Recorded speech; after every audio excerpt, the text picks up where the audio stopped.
पण मनसेची भूमिका काय? अगदी स्पष्ट आहे, लोकांना कळत नाही आणि ती पण एका वाक्यात आहे. मी महाराष्ट्राचा, महाराष्ट्र माझा. कधी असं वाटलंच नाही नाही. सोबत जावं, भाजप सोबत जावं? नाही कधीच नाही वाटलं. कधीच नाही. म्हणजे तो विचारही मनाला शिवत नाही कधी. आणि सध्या परिस्थिती दिसते की भाजप सत्तेत बसेल, अशा वेळेस आम्ही भाजप सोबत जाणार आहोत. भाजप सत्तेत बसेल हो, अशी परिस्थिती दिसते ना. आपला अटल सेतू झाला, आमचा पलावा पूल होत नाही. कारणीभूत कोण आहे? सत्ताधारी. तुम्ही सुद्धा इथले आमदार आहात. हो, मी आहे ना, मी बोंबलतोच आहे ना. हे मतदारांना दिसत नाही, त्यांना तुम्ही भरघोस मतांनी निवडून दिलं, तुमच्याकडून सर्वाधिक चूक झाली जनतेवर, चूक झाली माझी. माननीय राजसाहेबांचे आदेश मानून केलेली सगळ्यात मोठी चूक होती. कारण माझ्या माहितीनुसार तुमच्या मतदारसंघातून साधारण 1.5 लाखापेक्षा जास्त 86,000चं लीड दिलं तुम्ही. आणि आता त्यांनी तुमच्या इकडे उमेदवार दिला. हे सगळं कसं बघतात? नाही, हे मला काय झालं हे मला माहित होतं. राजू पाटला विरोधात उमेदवार देणार हे मला माहित होतं. कदाचित मनसेचा दुसरा उमेदवार असता दिले पण नसतं. असं नाहीये मनसेला मतं नाही मिळत, खिजवतात ना आम्हाला. हिंमत असेल तर एक एकटे लढा ना, तेव्हा कळेल ना. तुमच्या इथे सभा घेतेवेळी तुमच्या पक्षाच्या प्रमुखांनी सांगितलं की हा फुटणारा नाही तर टिकणारा. भाजपकडून कधी ऑफर नाही आली, शिंदेकडून कधी ऑफर नाही. पण आम्ही ह्यांच्या मुलासाठी एवढं मन लावून इथे काम केलं. तिथे आमच्या साहेबांच्या मुलासाठी यांनी उमेदवार दिला. हे आम्हाला आम्ही खूप दुखावलं गेलं त्याचे.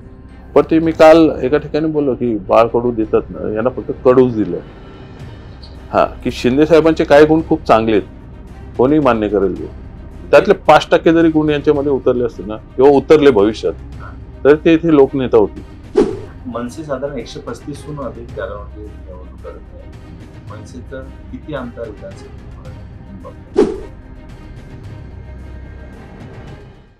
आज आपलं महानगर मायमहानगर.com खुल्ला चर्चेमध्ये अशी एक व्यक्ती आहे ज्या पक्षाचा एकमेव आमदार म्हणून तो फुटणारा नाही तर तो टिकणारा होता, अशी ज्यांच्या पाठीवर कौतुकाची थाप मारली मनसे अध्यक्ष राज ठाकरे यांच्या पक्षाचे आमदार, सरचिटणीस आणि नेते राजू पाटील यांचं या चर्चेमध्ये खूप खूप स्वागत.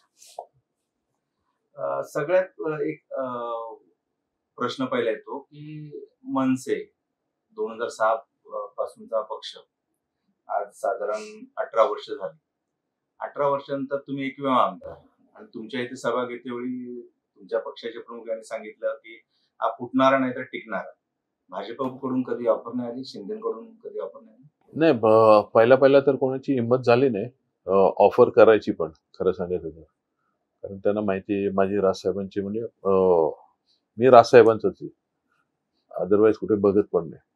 परंतु नंतर हे जे राजकारण चालू झालं आणि लोक त्या गोष्टीला युज टू झाले, तेव्हा परत त्यांना कुठेतरी वाटलं असेल म्हणजे की बघूया ट्राय मारून. एकदा दोनदा झालं ट्राय, कुठल्या पक्षात ते सांगणार नाही, परंतु विषयच नव्हता तो.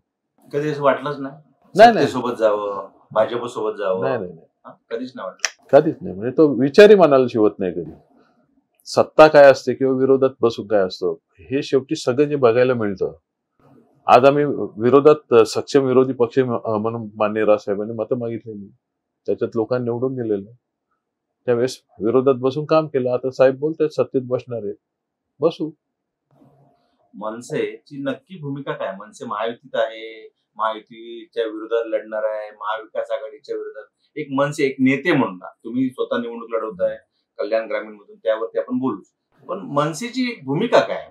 अगदी स्पष्ट आहे, लोकांना कळत नाही आणि ती पण एका वाक्यात आहे. मी महाराष्ट्राचा, महाराष्ट्र माझा. ही मनसेची भूमिका आहे. ही भूमिका माननीय राजसाहेबांनी कधी सोडलेली तुम्हाला दिसली का? जनतेला दिसली का? नाही सोडली ना. या भूमिकेवर आम्ही ठाम आहोत. ती भूमिका पुढे नेत असताना राजकारणातले काही पापुत्रे असतात जे काढून आपल्या करायचं असतो. शेवटी राजकारण म्हटलं की काही गोष्टी येतात त्या ओघाने, त्या करत असताना ही भूमिका आम्ही कधी सोडली नाही आणि सोडणारही नाही. पण मनसे कायम भूमिका बदलणारा पक्ष. 2014 तुम्ही एक भूमिका घेता, 2019 वेगळी घेता, परत 2024 म्हणजे मी भाजप प्रति बोलतोय. तुम्ही लोकसभेला बिनशर्त पाठिंबा देताय, आता तुम्ही काही ठिकाणी भाजपचे. तर नक्की हा जो वैचारिक गोंधळ काय आहे तुमच्या पक्षाचा? काय वैचारिक गोंधळ? हा जर खरंच वैचारिक गोंधळ म्हणून आपण मानत असू तर मग उद्धवजी ठाकरेंनी केलं त्याला काय बोलणार आपण? पण ते आता महाविकास आघाडी सोबत आहेत ना आता, म्हणजे म्हणजे ते आता आहेत, हा. त्यांचं चालतंय.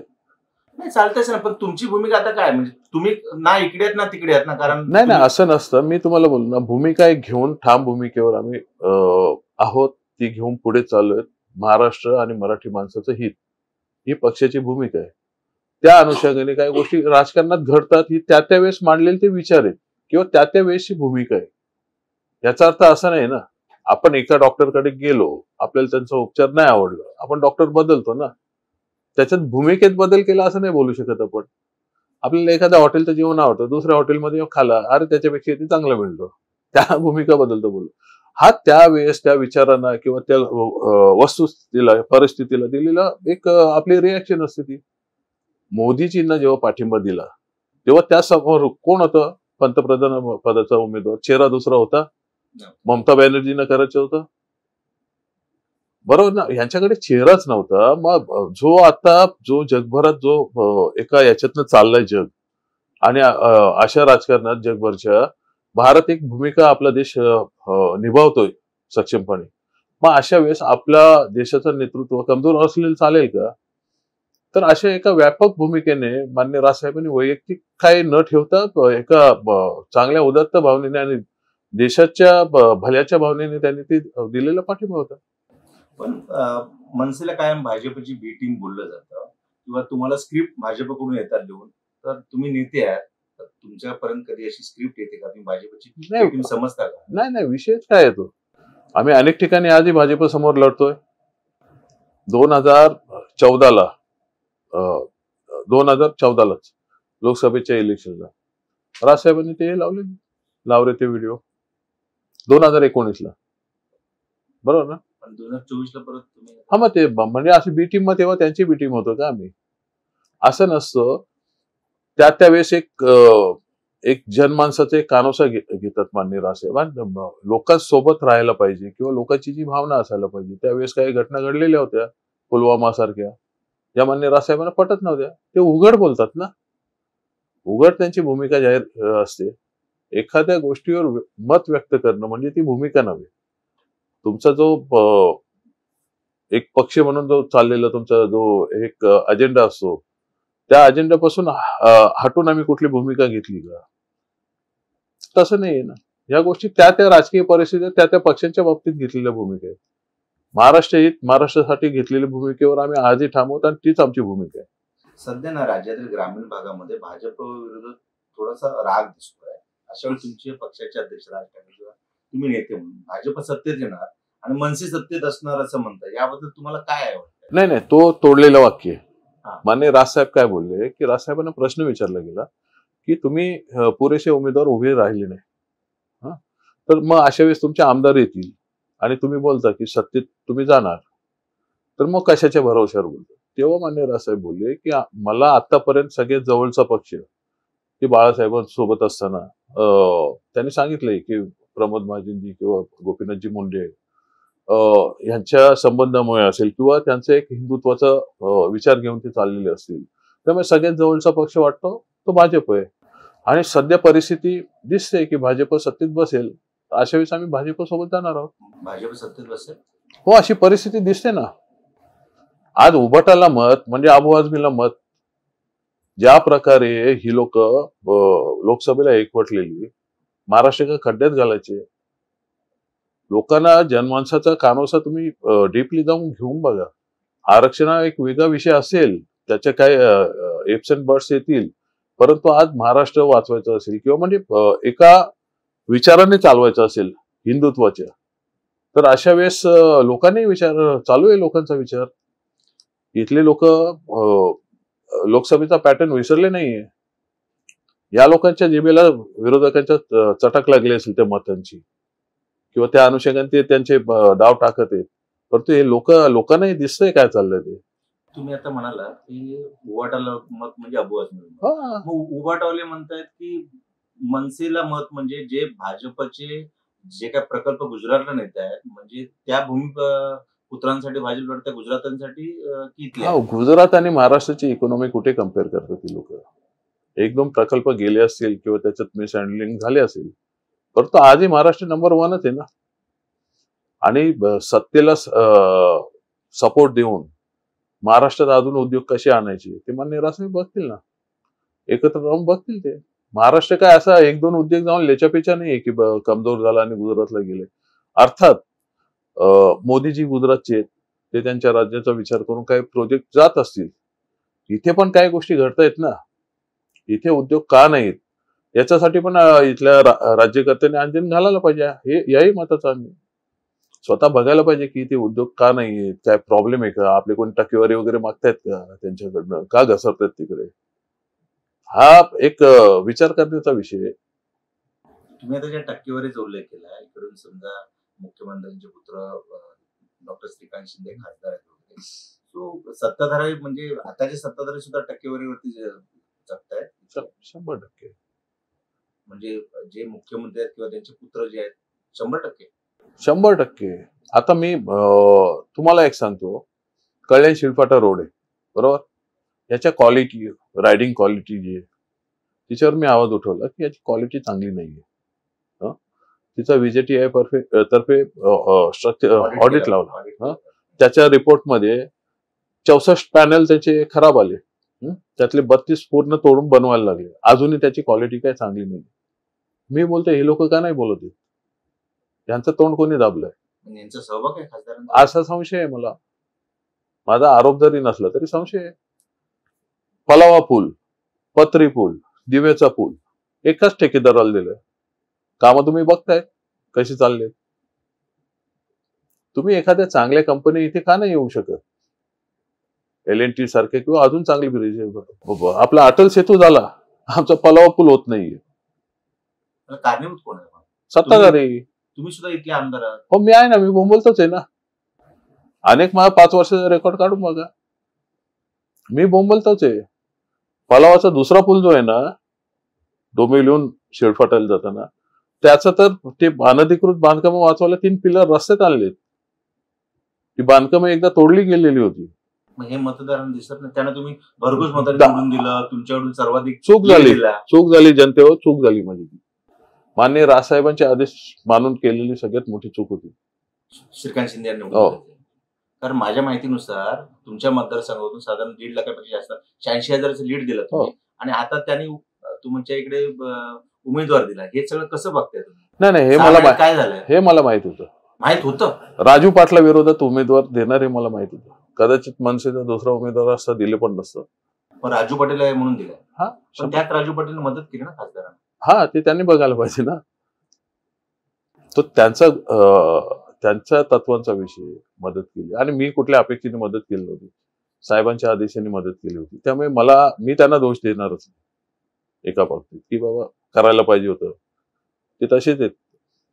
म्हणजे तसेच म्हणजे खासदार आहेत ते तुमचे, तुम्ही त्यांना लोकसभेला तुम्ही दोघं गळ्यात गळ्या मी हात जोडून माफी मागितली माझ्या समाजाची, तुमच्या समोर मागितली ना. चूक झाली माझी, पुन्हा नाही होणार. पुन्हा होणार नाही. साहेबांनी सांगितलं तर नाही होणार. म्हणजे राजसाहेबांनी जरी सांगितलं नाही होणार.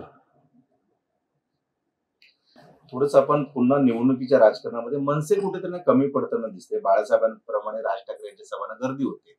कारण 2006 साली पक्षाची स्थापना झाली, 2009 साली तुमचे 13 आमदार आले, नंतर जो एक आमदार, त्यानंतर तुम्ही तुम्ही जर निवडून आले नसते पुन्हा शून्यावर आले असते. तर हे असं का होतं दिसते? नाही, काही गोष्टी सत्य आहेत की सभांना गर्दी होते आणि मतं मिळत नाही. हे माननीय बाळासाहेबांच्या बाबतीत पण घडलेलं आहे, तुम्हाला सर्वांना माहिती.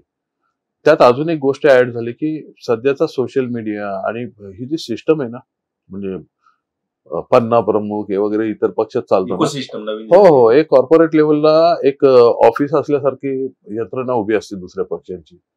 कदाचित लोकांना ते चालते, फक्त नुसत्या विचारांवर मतं देत नाही, तर ते त्यांना ते अप्रोच किंवा हे एक्सेस कसं कोण किती वेळा आला, निवडणुकीच्या वेळेस कोणी काय केलं, ते शॉर्ट पिरियड पुरता विचार करून ते करणार. मग ते समजा आता कोविडचा घोटाळा झालेला आहे, या अख्या विधानसभेच्या इलेक्शनला येतोय का? नाही ना. म्हणजे इथे दोन्ही मुख्यमंत्र्यांच्या इथे पुत्रांच्या इथे कोविडमध्ये घोटाळा झालाय. इकडे घोटाळा तेरे भी चूप मेरे भी चूप चाललंय. काढावं एकमेकाचे घोटाळे. पण सर्वाधिक कोविड काळात काम केलं असं जे काय सांगितलं जातं, सर्वाधिक रुग्णसंख्या वाढवली, कोविडच्या वेळी सर्वाधिक काम केलं ते जे काय मास्क लावून फिरणं वगैरे सगळ्या ज्या काही नाही नाही, गोष्टी शिंदे साहेब खूप फिरले, त्यांना मानायलाच पाहिजे. म्हणजे ते पीपी किट घालून त्यांच्या कार्यकर्त्यांनी बघायला गेलेले. म्हणजे त्यांच्याबद्दल बोलतच नाही मी. कोविड घोटाळा मग खासदार नाही फिरले ते फिरले. ते काय म्हणजे टक्केवारीसाठी? नाही, टक्केवारीसाठी असं नाही, त्यांनी केलं असा माझा आरोप नाहीये, पण कोविडमध्ये घोटाळा झालाय मग 100%. तुम्ही विषय अनेकदा बोललोय, पण कोविड घोटाळा ऑल ओव्हर, म्हणजे मुंबईत आणि इथे ह्या MMR रिजन मध्ये एकंदरीत कोविड घोटाळा झाला, कोणीच बोलणार नाही एकमेकाविरोधात, कोणीच बोलणार नाही. बघा ना, बोलतायत का एवढे? ते काय बोलतो आपण, कोविड सेंटर आले, तुमचे पीपी किट, बेड यांची रेटमध्ये व्हेरिएशन, औषधांमध्ये व्हेरिएशन, ठरलेले ठेकेदार, असं म्हणजे खूप चाललं. पण ते लोकांनी त्यावेळेस बघितलं नाही. जे काळी बुरशी बोलतो आपण, ब्लॅक फंगस, तो अख्या जगभरात कुठे दिसला का तुम्हाला? आपल्याकडे आलेल ना. तुम्ही इंडस्ट्रियल ऑक्सिजन लोकांना देऊन मारले, पण ते कसं त्या महामारीमध्ये सगळं निघून गेलं. ते लोकांनी बारीक लक्ष ठेवलं नाही, लोकही गोंधळलेली होती. आर्सेनिक अल्बम काय असेल, मालेगावचा काढा काय असेल, बिचारे प्यायचे. पण तो बोलतो ना, संकटात संधी, या लोकांनी वेगळ्या प्रकारे साधलेली. आता सध्या एक आमदार आहे, 1ची 13 करण्यासाठी, म्हणजे मी 13 एवढ्यासाठी म्हणतो की 13 आमदार तुमचे निवडून आले. पक्षामध्ये काय बदल करायचा असेल तर काय करायला पाहिजे? पक्षाने बदल काय केला पाहिजे?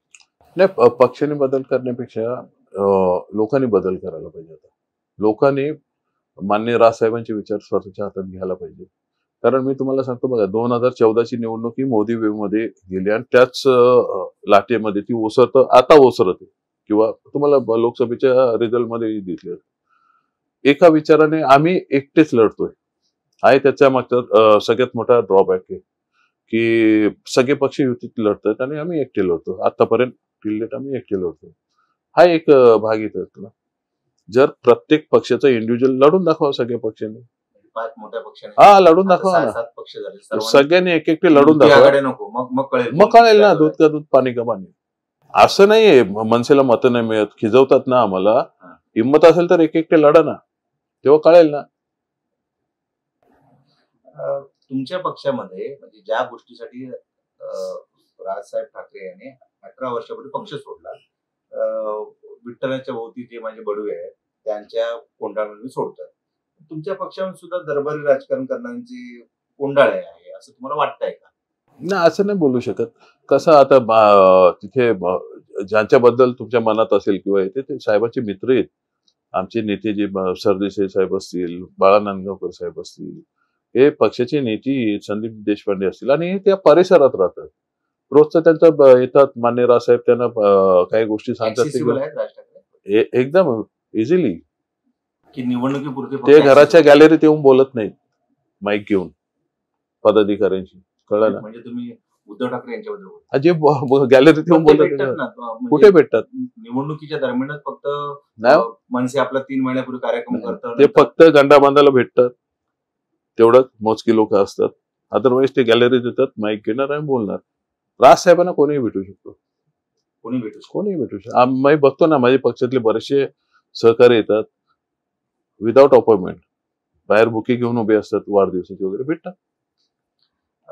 पक्ष म्हणजे तुमचे जे काय मनसे अध्यक्ष ते परिस्थितीनुसार बदलतात आणि कार्यकर्ता त्यांच्या बाबतीत थोडीशी नाराजी, प्रत्येक वेळी आम्हाला काही वेगळी भूमिका, म्हणजे आज एक भूमिका घ्यायची, पुढच्या निवडणुकीला एक घ्यायची. आता तुम्ही थोड्या वेळ बोललात की आम्ही आमचा सामना सगळ्यांशी आहे, महायुतीशी सुद्धा आहे, महाविकास आघाडीशी सुद्धा आहे.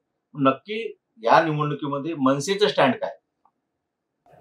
क्लिअर आहे ना, मनसेचा स्टँड सांगितलंय ना, की हिंदुत्वाच्या विचारांच्या जे विचार घेऊन चाललेले आहेत, महाराष्ट्राचा विकासाचा विचार जे घेऊन चालले आहेत ते, आणि आम्ही एकत्र राहून करू काय कारभार करायचा. तो तुम्ही एकमेव आमदार आहात म्हणून तुम्हाला प्रश्न आहे की राज ठाकरे पक्षाचे निर्णय घेतात, गेल्या 5 वर्षाचा पक्षाचा आमदार म्हणून तुम्हाला विश्वास घेतलाय का? हो, आणि पक्षाचे म्हणजे पक्षाचे काय निर्णय घेताना म्हणजे असे कुठले निर्णय आहेत की आम्हाला विचारलं नाही? म्हणजे नक्की कुठले, असं काय तुम्हाला एखादा उदाहरण? म्हणजे काय होतं की खूप वेळा निर्णय घेतले जातात आणि नंतर सांगितलं जातं क्रोनॉलॉजी की आम्ही बैठक घेतली जी नाही नाही बाकी नाही पक्षामध्ये. नाही, अजिबात तुमच्या नाही. पक्षात नक्की कसं नाही होतं? नाही नाही, तुम्हाला एक सांगतो, लोकसभेला मान्य राजसाहेबांना लढायचं होतं लोकसभा. लोकसभा लोकसभेला लढायची आपल्या काही सीट उभे केले पाहिजे त्या मताचे होते. सर्व नेत्यांचे त्यांनी ओपिनियन घेतलं आणि नंतर त्यांनी ठरवलं की बरेचसे बोलतात की ह्या लोकसभेला हे करण्यापेक्षा आपण एकाच विचाराने चाललो. बरोबर. 2014ला आपण मोदीजींना पाठिंबा देऊनच लढलेलो होतो. त्यावेळेस आलेला अनुभव की लोक बोलतात की त्यांना द्यायचं तर त्यांना आम्ही डायरेक्ट मतदान करू आणि एक 15, 20, 25 सीट उभ्या करून लोकसभेच्या काही सत्तेत बसलो नसतो. तर हा सगळा विचार घेऊन मान्य राजसाहेबांनी लोकसभा नाही लढले ना ते. मग त्यांना लढायचं होतं, मात्र नेत्यांना वाटलं की हो, त्यांना वाटत होतं ना की 1-2 सीट आमच्या दिसत होत्या, त्यात लढायला पाहिजे. पण त्यांनी नेत्यांचं ऐकलं, सहकाऱ्यांचं ऐकलं त्यांनी. कुठलाच निर्णय मान्य राजसाहेब म्हणजे अमितजींना विद्यार्थी सेनेचा म्हणजे महाराष्ट्र नवनिर्माण विद्यार्थी सेनेचा अध्यक्ष करा हे आम्ही कित्येक म्हणजे कित्येक बोलण्यापेक्षा 1-2 वर्ष सांगत होतो सतत तगादा लावलेला. बोलायचे हा मान हलवायचे आणि शांत बसले. शेवटी त्याने एक आम्ही जी त्याच्यात मॅच्युअर होत गेले, सभांना किंवा बैठकांना यायला लागले, यायचे ते तसे पण बैठकांमध्ये इन्व्हॉल्व्ह व्हायला लागले. त्यानंतर त्यांनी विचार केला की चला आता हे योग्य वेळ पुढे ढकले. असं नाही की ते रेटून काय नेणार किंवा असं. तुम्ही मनसेचे नेते असल्यामुळे प्रश्न विचारले. जे अमित ठाकरे यांचं तुम्ही आता सांगितलं की आता माहीम मधून निवडणूक लढत आहे, मात्र त्याच सीटवरून म्हणजे जे तुमचे एकनाथ शिंदे यांचे संबंध चांगले होते किंवा भाजपनंतर तुम्हाला पाठिंबा दिल्यानंतर आता भाजप म्हणताय की आमचे उमेदवार सदा सरंग असतील. अमित ठाकरेंची सीट घोषित केल्यानंतर जे काही पडसाद त्याचे उमटते त्याने मनसेला फटका बसेल या निवडणुकीत? हे बघा, कुठलीच निवडणूक सोपी नसते. सहज निवडून यायचं असतं किंवा त्या विधान भवनातच जायचं असतं तर विधान परिषदेवर पाठवू शकले रासे त्यांना. ते लढाऊ आहेत, ते काय असं कोणापुढे मागायला नाही गेले किंवा सांगायला गेले नाही. पण राजकारणात जो कसं असतं माहितीये का, आपण जो पायंडा पाडलाय तो दुसरा पाळेलच की नाही या अपेक्षित पण ते नाही आहेत ना. पण एक असं सर्वसाधारण की आदित्य ठाकरेंसमोर दिला नव्हता उमेदवार, दुसऱ्या वेळेस लोकांच्या तक्रारी आल्या कामाबद्दल तर रासे बोले आता ते राहिले तरी आम्हाला द्यावं लागेल. एकदा नाही दिला का तर ठाकरे घराण्यातली नातं किंवा नाही दिलं. एक त्यांनी चांगलपण दाखवलं, नातं टिकवलं. पण इकडे त्यांनी उद्धव ठाकरेंना उमेदवार दिला. कुठे? इकडे माहीममध्ये. हा, मग ते आहेतच कोत्या मनाचे ना. अच्छा. ते देणारच होते. द्यायला नाही पाहिजे होता यांनी, शिंदेनी. अच्छा, शिंदे द्यायला नाही पाहिजे होतं. तुम्ही तर आमच्यासारखे नव्हतं. राजसाहेबांना अजिबात हे काही वाटत नाही. अच्छा, कुठल्या अपेक्षित ते नाही, पण आमच्यासारखे कार्यकर्ते दुखावले. म्हणजे तुम्हाला एक स्पष्ट सांगतो की मला आणि माझ्या इथल्या सहकार्यांना इथे उमेदवार दिल्याची काही पडली नाही. हा, पण आम्ही ह्यांच्या मुलासाठी एवढं मन लावून इथे काम केलं आणि तिथे आमच्या साहेबांच्या मुलासाठी यांनी उमेदवार दिला. हे आम्हाला आम्ही खूप दुखावलं गेलं त्याचे. आणि कदाचित त्या याच्याने पण मला कधी कधी निघतं ना, तो राग अजून गेला नाही आमचा. नक्की. श्रीकांत शिंदे म्हणजे इथले खासदार आहे, डॉक्टर आहे, इथला त्यांचा सरळ तिसऱ्यांदा निवडून आलेले आहे. त्यांच्याशी तुमचा काय राजकीय वगैरे वैयक्तिक काय आहे? अजिबात नाही. बघा, एक तर आमचे इंटेन्शन क्लॅश होत नाहीयेत. हा, म्हणजे टक्केवारीपासून खासदारकीपर्यंत निवडणुकीपर्यंत कुठेच क्लॅश होत नाही. ना मला याच्यातनं टक्केवारी खायची ना मला खासदारकीला उभं राहायचं होतं. बरोबर. त्यामुळे असे काय याचं नाही. पण ते 2014ची खासदारकीची निवडणूक विसरले नाही अजून. हा, ते इथे आले तेव्हा ज्या प्रकारे, शेवटी आम्ही पण इथले कोणतरी आहोत ना. त्यांच्यावर काय आम्ही टीका टिप्पणी केली नव्हती, परंतु त्यांना केकवॉक पण दिलं नव्हतं आम्ही आमच्या लोकांनी. तर तो कुठेतरी राग आहे. खरं तरी असं नसायला पाहिजे. निवडणुका संपल्या की तुमचे एवेदावे संपायला पाहिजे. पण ते मी काल एका ठिकाणी बोललो की बाळ कडू देतात ना, यांना फक्त कडूच दिलंय. हा, की शिंदे साहेबांचे काही गुण खूप चांगले आहेत, कोणी मान्य करेल. त्यातले 5% जरी गुण यांच्यामध्ये उतरले असते ना किंवा उतरले भविष्यात तर ते इथे लोकनेता होती.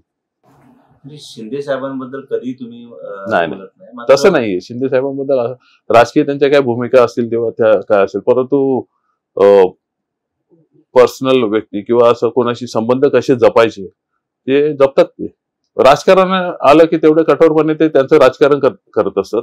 तो त्यांचा त्याच्यातला भाग आहे. हे एक पॉलिटिशियन म्हणून मी समजू शकतो आम्ही लोक. पण असं वैयक्तिक ते राजकारणात करतात जे निवडणुका चालू असेल तेव्हा. अदरवाईज ते संबंध जोपासतात तसे.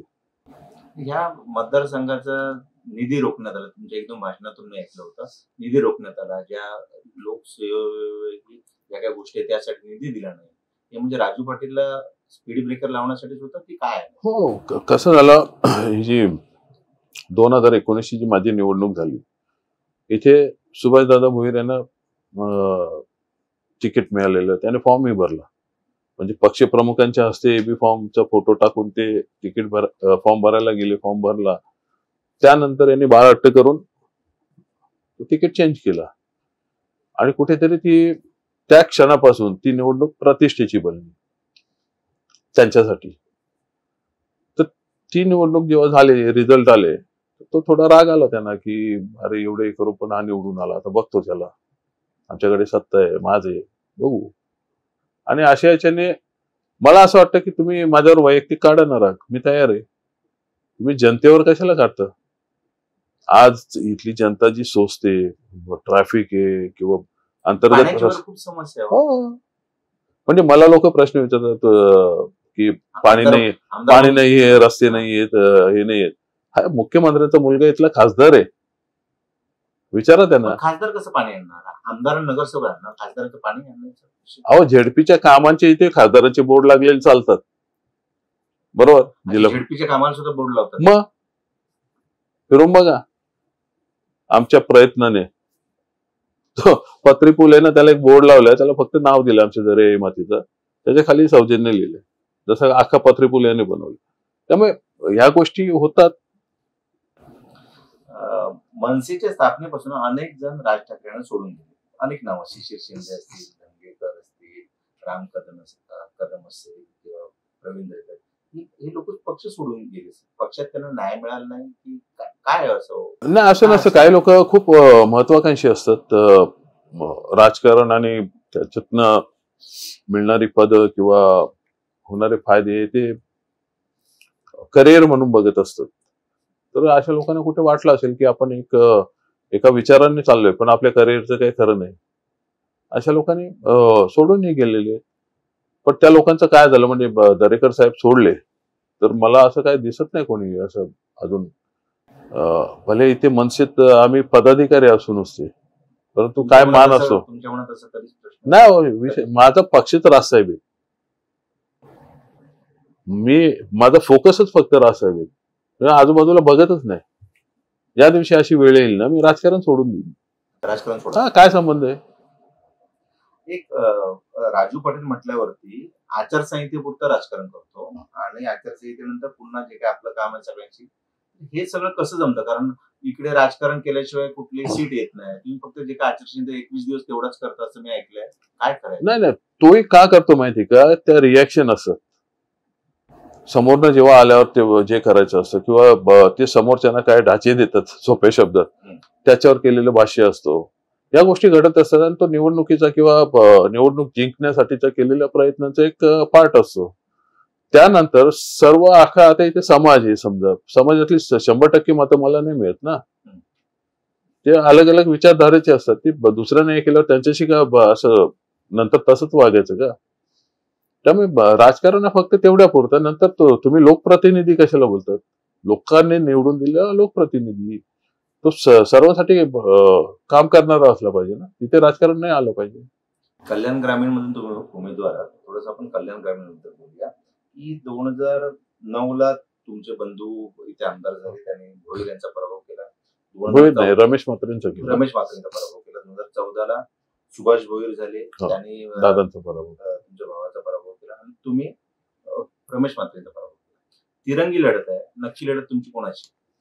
नाही, लढत ही तिरंगी दुरंगी असली तर लढतच असते, म्हणजे काय विषय नाहीये.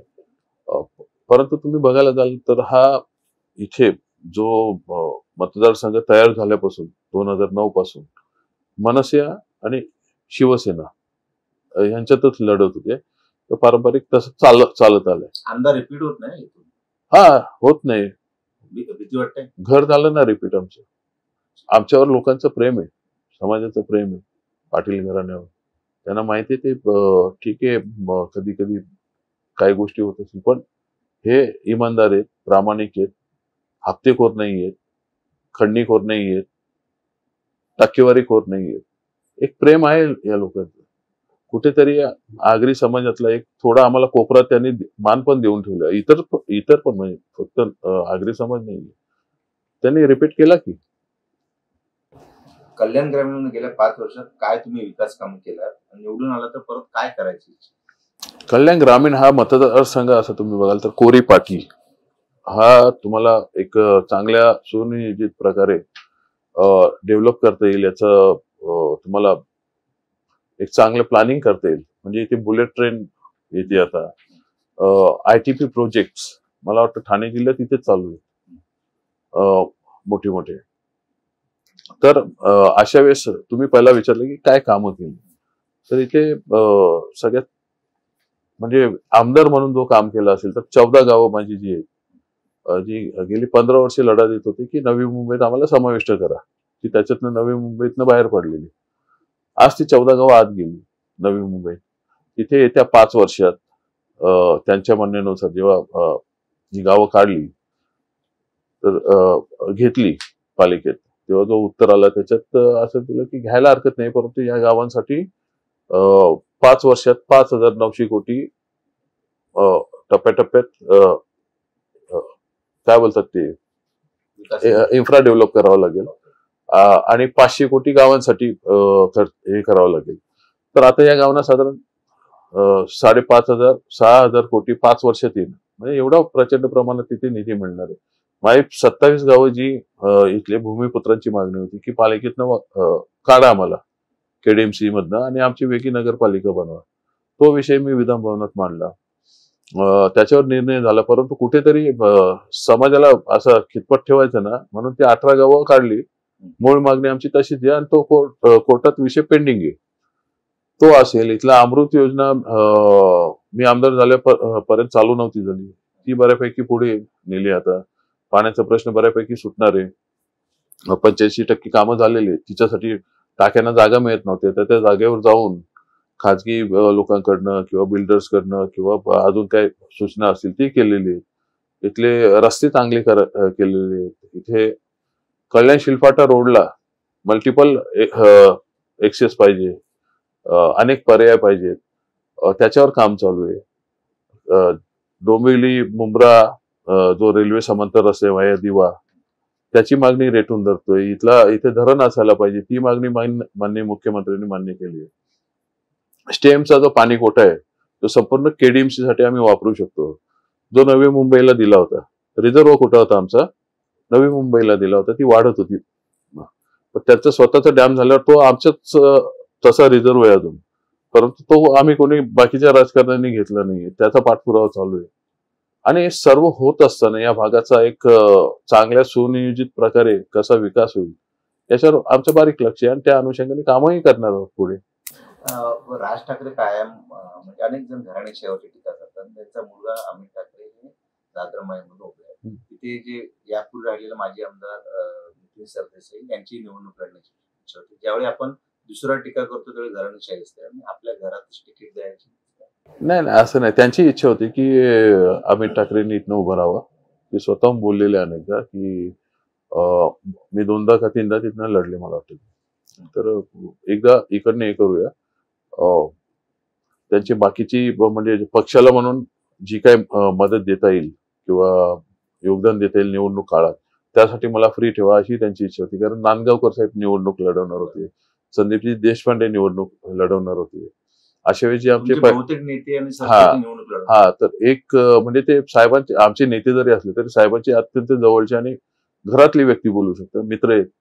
त्यामुळे त्यांना कुठेतरी साहेबांसोबत एक असायला पाहिजे ह्या मताने त्यांनी स्वतःहून ते सुचवलेलं होतं. आणि अमित साहेबांनी उभं राहावं यासाठी राजसाहेबांनी कधी प्रयत्न नाही केले किंवा विचारलं पण नाही. मनसे साधारण 135हून अधिक जागांवरती निवडणूक लढत आहे. मनसेचं किती आमदार विधानसभेत तुम्ही बघताय?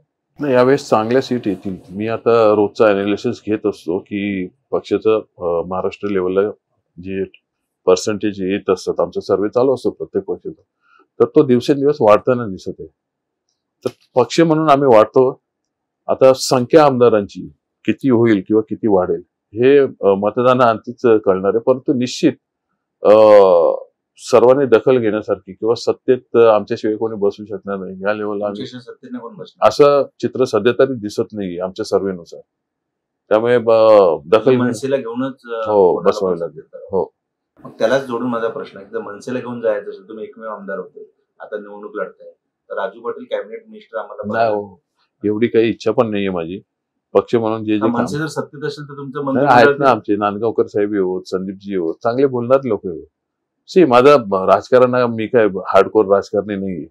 परिस्थितीने अनुरूप लोकांनी ढकललं आणि मी आलो.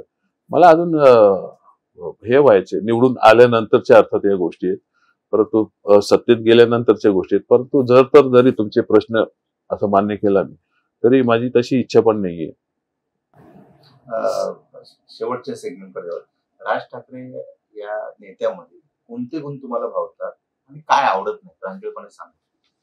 नाही, त्यांचा सडेतोडपणा जो आहे तो गुण आवडतो आणि राजकारणासाठी तो नाही आवडत. आता राजकारणामध्ये ऍडजस्टमेंट अंडरस्टँडिंग थोडस करावं लागतं, जे ते करत नाही. त्यामुळे आता शेवटचं म्हणजे ज्या तुमच्या संपूर्ण मुलाखतीमध्ये एक गोष्ट दिसली की तुम्ही मैत्रीचा हात पुढे केला होता लोकसभेला, त्यातून तुम्ही खासदार मुख्यमंत्री एकनाथ शिंदे यांचे जे पुत्र होते, जे उमेदवार, त्यांच्यासाठी तुम्ही भरभरून मतं दिली. आणि आता ज्यावेळी तुम्ही आता म्हणाल की मला राजकारणापलीकडची मैत्री किंवा हे तुम्ही श्रीकांत शिंदे, मी वारंवार विचारण्याचं कारण आहे की इथे तिरंगी लढत होते, शिंदे सेनेने इथे तुम्हाला उमेदवार दिलेला आहे, इथे उद्धव बाळासाहेब ठाकरे यांचाही उमेदवार आहे. हे सगळं राजकारणामधली मैत्री जी तुम्ही आता म्हणाल की त्यांची मैत्री राजसाहेब जपतात, काय अपेक्षा म्हणजे नवे जे येणार आहे त्यांनी राजकारण तुमच्यासारखे जे नवीन तरुण येणार त्यांना तुम्ही काय संदेश द्या? मी त्यांना हे संदेश देईन की खासदार श्रीकांत शिंदे सारखं वागू नका. राजकारणात मैत्री असली पाहिजे सगळ्यांची. राजकीय तुमची धोरणं काय असतात ते एक बाजूला ठेवून राजकारणापेक्षा एक समाज पण असतो, आपलं घर असतं, आपले मित्र असतात, त्यांना विचारणारे लोक असतात. तुमच्या तोंडावर सत्ता असेल तर सगळे हो बोलतात, चांगलं बोलणार, साहेब तुम्ही परफेक्ट केलं बोलणार. तर तुमची पाठ फिरल्यावर जी लोक तुमची स्तुती करतात ना, एवढं वागण्यापुरतं चांगलं वागा, हा तरुणांना सल्ला आहे. तर हे होते राजू पाटील, जे मनसेचे एकमेव आमदार आहेत. त्यांना असा विश्वास आहे की मनसेच्या सहभागाशिवाय राज्यामध्ये जे आगामी जे काय मंत्रिमंडळ आहे ते होणार नाही. आणि स्वतःच्या कमबॅक बद्दल प्रचंड आशावादी असलेल्या राजू पाटील यांना आपलं महानगर माय महानगर खूप खूप शुभेच्छा. धन्यवाद.